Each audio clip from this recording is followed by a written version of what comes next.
on the wrong side. I know. Isn't that weird? Okay, It's always on my right, yes. I think, though, back in the days of kings and queens, you always had to have your right hand free for stabbing and defending your women. So I always had to be here so you could protect me. Kings and queens. Okay, Yeah, that's right.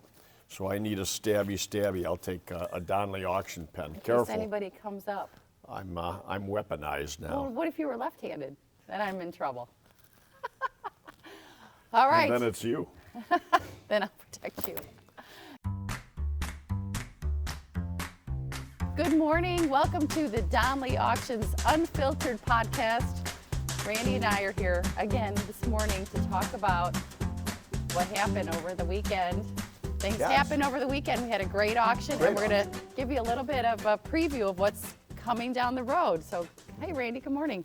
It says unfiltered, not unscripted. I guess I've got a script today. Yeah, but you're not going to read it word for word. No, but No, that would be bad. But nonetheless, there is a script today. I've got strict orders by Karin. Make sure you mention this, this, and this. Holy jeez. Okay, well, let's get started. Let's get going. Yeah, so great auction. You know, it was a Native American, cowboy, a lot of stuff from the Wild West town. You know, fun auction. I mean, some stuff went very well. Others, I thought, you know, kind of fell flat. I mean, I was surprised at some of the prices, but two things are going on right now, and that is one, the age of collectors. I can't say this enough. The age of collectors has changed. True. And what people collected for the last 100 years, all these collectors just got old. And the next new generation of collectors isn't necessarily collecting the same thing. So there's a double-edged sword in antiques world, and that is this. There's all kinds of merchandise coming on the market. Yes, great merchandise. Yeah, because it was all collected up for all these years. The last 40 years, try to buy something. It was in someone's collection. Now it's coming on the market. That's good. Now, what's bad, the double edge, is if you are selling only the best of the best. Right. I mean, really rare, expensive items are still holding their value. Middle of the road is dropping in prices. Yeah, that's so honest. It's good if you're a buyer. It's bad if you're a seller.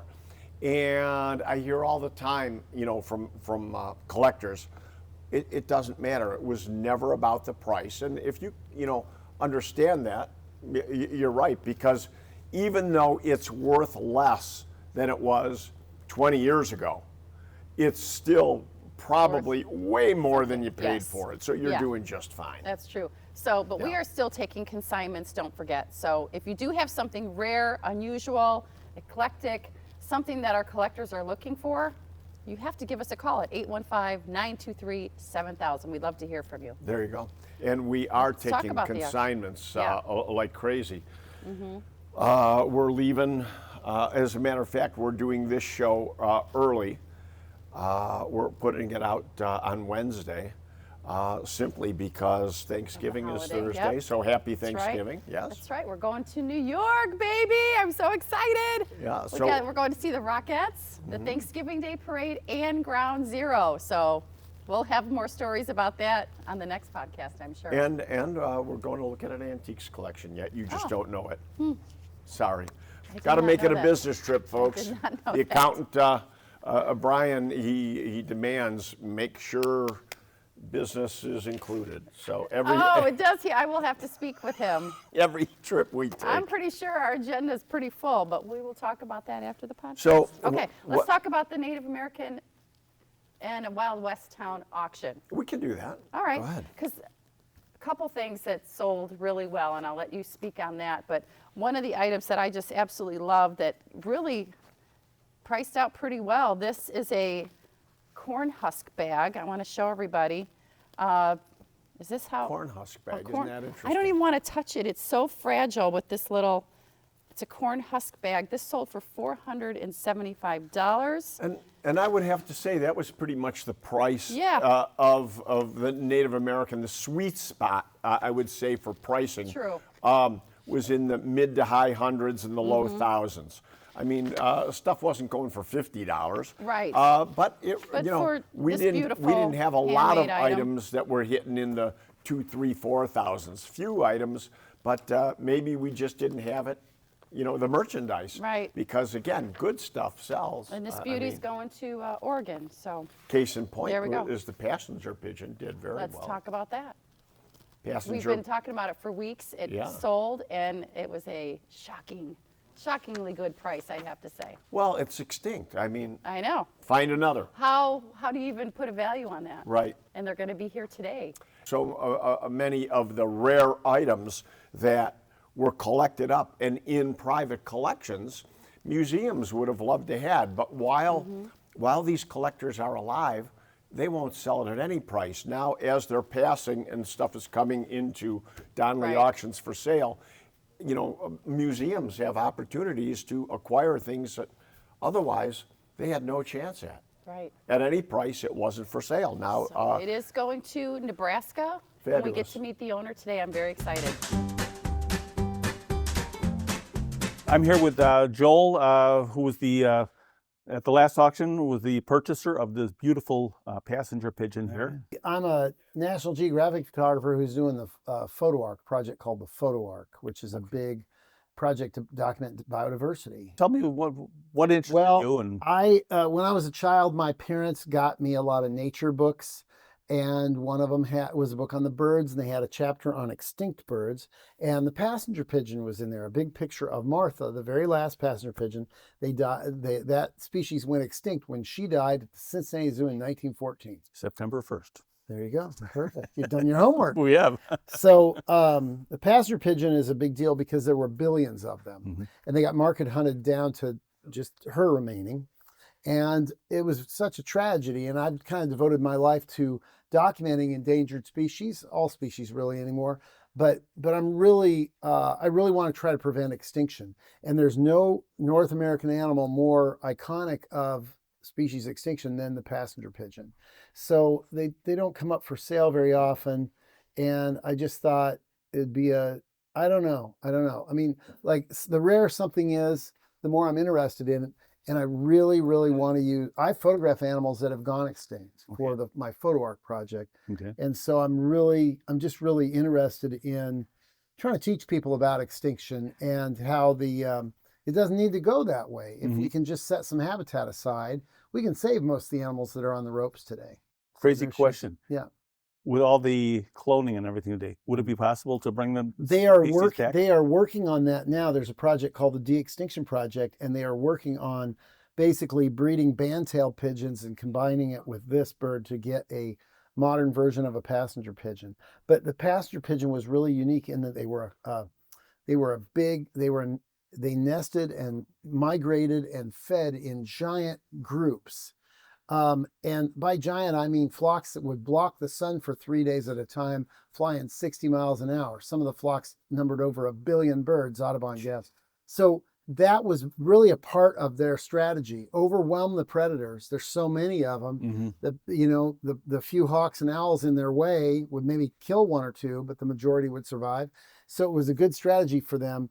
And I don't know, a bird like that could not exist today in that kind of volume. So I don't know. I mean, they made good pets in a way. A lot of people had them, but they never got together and bred them.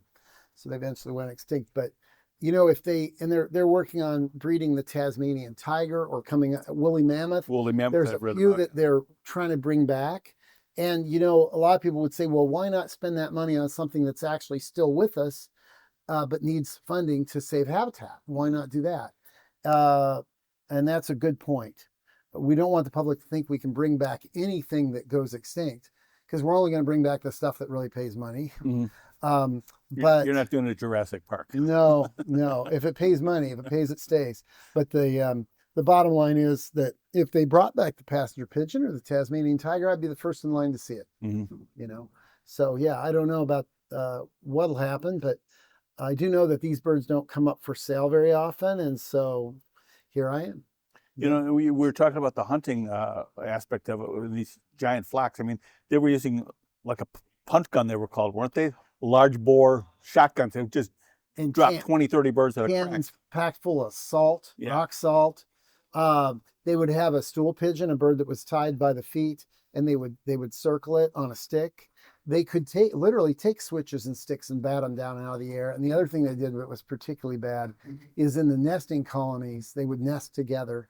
They would cut the trees down before the babies had fledged and get those birds down, or set the woods on fire. And as the birds fell out of the trees, pick them up and pack them in barrels full of salt and ship them to Philadelphia and New York to eat. Mm-hmm. And, it was pennies a bird, if that. They were just really not thought of as anything other than plentiful. Mm-hmm. And we exhausted them really quickly once the telegraph came out, because we could tell each other where the big flocks were. Mm-hmm. We could tell each other where the flocks were, and people would just go there and annihilate them. Wow. So we're really an adaptive species that's pretty smart about that. But I'm afraid as we drive other species to extinction, it could happen to us too. Like, you notice all the insects are going away. Mm-hmm. That's really going to bite us. We really have to have insects to survive, for pollination, Well, things like that. and So, just low birth rates too. yeah, you know. So you really have to watch you can't kill off everything else but think that we'll be okay. I don't think it'll work that way. No, it's all an ecosystem. It all works together. Exactly right. Yeah, exactly right. Okay, What else else? you doing? I mean, some of the native, Did you- some of the Wild West Town stuff did really good. Yeah, it did. Souvenirs, not souvenirs, but I guess you'd call it souvenirs. People buying up things they remembered out of the Wild West Town. Some of them were on the walls in the museum, in the display cases in the museum. Sure. So yeah, a lot of people have Calendar fond clock memories. that was in the Lincoln display. Yeah, I love that. It was a calendar clock, and it was so neat because it was set for the day and the time that Lincoln was assassinated. Oh, I didn't know Yeah, that. in 1865. Pretty cool display. The jail suit sold. I mean, the buffalo coat, the saddles, the bar stool saddles. Yes. From in front of the Sure did. the saloon. Yeah. Yeah, I remember sitting on those with my kids. There you go. Yeah, Before good memories. we knew each other. Before then, yes. Our paths So- did cross back then. Why are You- we standing right you- here? I What's don't going know. on here? I don't- Going to Franklin, Tennessee. Do not touch. Do not touch. I'm not. Do not move. Okay. Oh my gosh. Do not touch or move. They're getting ready for this display going to Franklin. Mike and John are going to Franklin. Yeah, to, go find them at the Civil War show. Yeah. Get off your My what? corn husk bag. Get off my corn husk bag. Okay, Susan. That's a line to remember. Susan's line. Get off my corn husk bag. I'm leaving. Okay. One of the items many of the items that I loved was when we had the display of all the furniture. Oh, the out Mission here. Oak collection. And I that was believe pretty neat. all of it sold except for a couple chairs. I think it So- did. Yeah. And a lot of it went to one buyer. So There, that was there were a a couple great. strong buyers. One man bought a load of it, yeah, I think 2 or 3 buyers ended up buying it all, so it Yeah. did well. Everybody that comes in to pick up asks, "Did all the furniture sell? Did all the furniture?" I go, "Yes, it all sold. You should have Yeah. been here." In It's the auction. gone. I have Yeah. a couple chairs left, and that's about it. Which those chairs are going to be in my General Antiques auction on December 11th. Check it out because that's the stuff that's got to go. My clearance sale, December 11th, Thursday. Don't miss it. Okay, now, one thing that I want to point out too is during the auction, I would have to say anything with provenance. We keep pushing that to all of you out there. Provenance really helps an item, and that is the story that goes along with it. And this just happened a couple days ago. I was talking to a gentleman that brought in an item, and I said, "Well, what do you know about it?" And he's telling me the whole story, and I said, "Well, do you have anything to back that up?" And he said, "No, my dad told me all this. You know, his dad was a World War II vet, and his dad passed away." And I said, "Well, that's," he said, "I never videoed my dad. I never had him type up a statement." I said, "But that's okay. You can, Right. There's the story. If you're just like one generation removed, you can still say, 'My father told me,' type up a nice statement take it to the bank, have them notarize it that you're telling the truth, and keep it with the item. Somebody's got to start the provenance that carries with an item. Yes. You know, my dad told me where he picked up this helmet, you know, on Okinawa. His name was and everything. He gave it to me in, 1965, said, hey, son, this is yours. You know, that type of thing you have to do. Because, boy, the difference between having it and not having it is hundreds and sometimes even thousands of dollars. We had a gentleman email us and ask if we have a photo of the firearm that was on the wall at the Wild West Town because he bought the gun. And I believe Mike's trying to find a picture of it on the wall at the Wild West Town because that right there is provenance. Sure. There you go. Just a picture of where it was located. Yeah. So there are a lot of things you can do. Definitely get it documented and keep it with the items. Mm-hmm. Take the time to do it, though. It's worth it. Here you go. You can use this in your right hand to protect me. A stabby. Okay, I'll use the pen instead. Oh, wow, here's the sword. Okay, Susan. That would have been good, too. Here, Susan, let's have a duel. You take the sword, I'll take the pen. Oh, my gosh, do not put this in the podcast. Okay. Did you put it back? I did. Okay, don't let them know we touched. Don't let them know we touched or moved it. Yeah. Oh my God, yeah.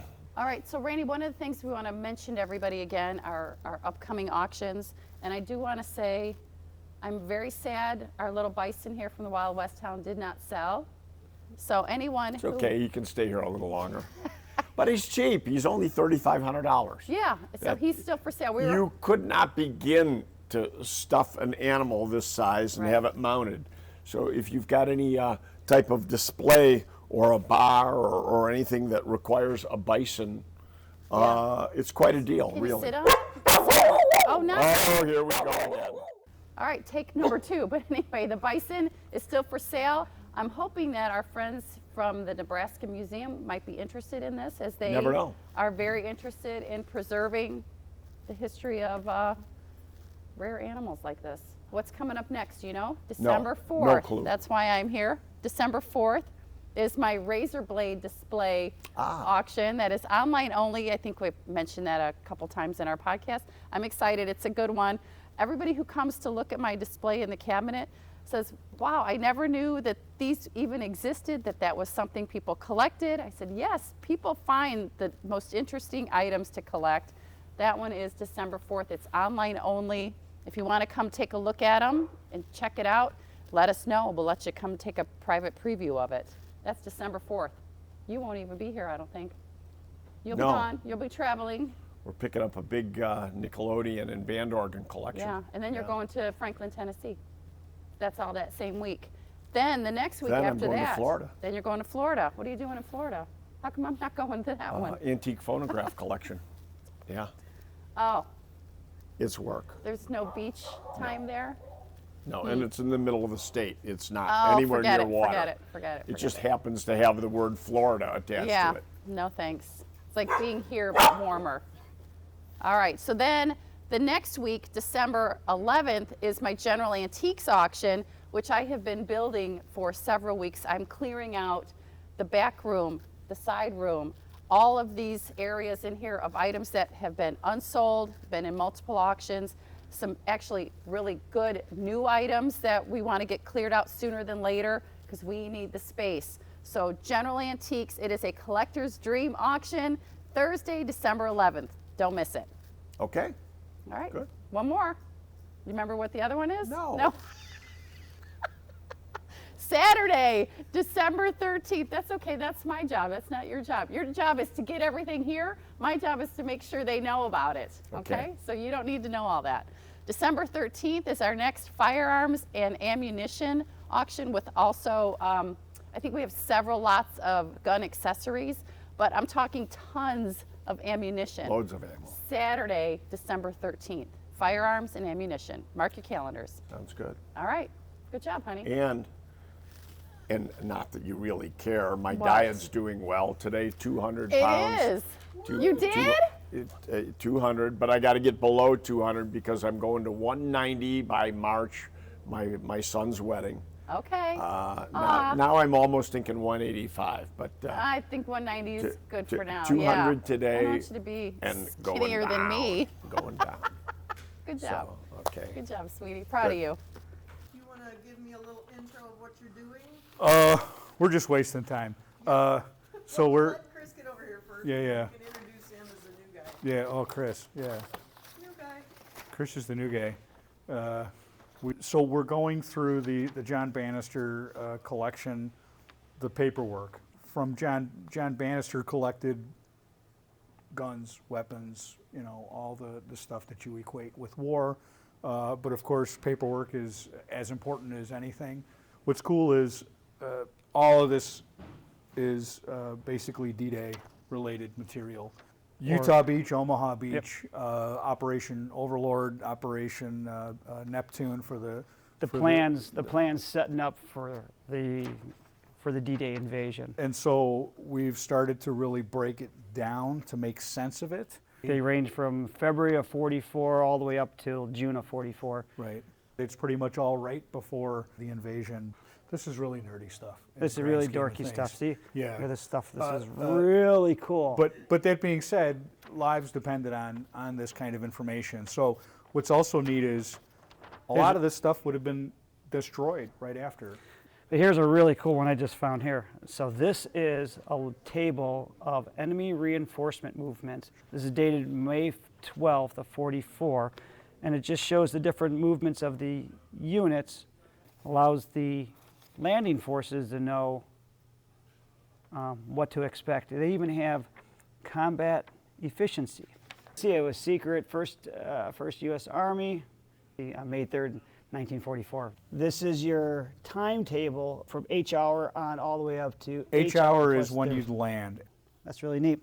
You're not going to see that ever again, other than in books. You're never going to. Other than at the auction on February 7th. 7th. Last opportunity. Here in Illinois. That's right. The chances of owning one of these are going to be very slim to none after this auction. This is the demolition plan. Demolition units land at H hour, minus 17 minutes. Each man will carry a 50-pound pack to repair explosives ashore. So it talks about what they're doing after landing demolition units, LCM, LCVP return to line 1,000 yards, which was all on those maps. These are guys that were going to experience this situation. I mean, we could watch all the movies in the world, but the names are on paper. I mean, you could see who the demolition parties were and what these people were going to have to go through. We only know now because we have the power of hindsight, but these guys had no idea what they were going to do. And they were just told, guess what? You got to carry 50 pounds of demolition on your back. Naval demolition teams are entirely responsible for clearing any underwater obstacles which may be encountered. Yeah, and all the bullets and everything else you got to worry about too. So that's dated May 15th, 1944. So you're looking less than a month from the actual invasion. Wow. Now here's another really cool collection here. These are sailing orders, and it actually lists individuals per individual's name of who is in command and actually on those ships or boats at the time. Wow. And they're all, look at all the names. Right. Hang on here. Look at all the names on here.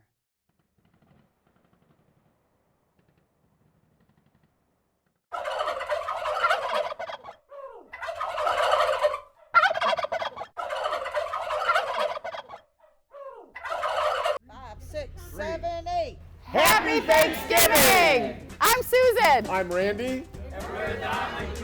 And we'll see you at the auction. Woo!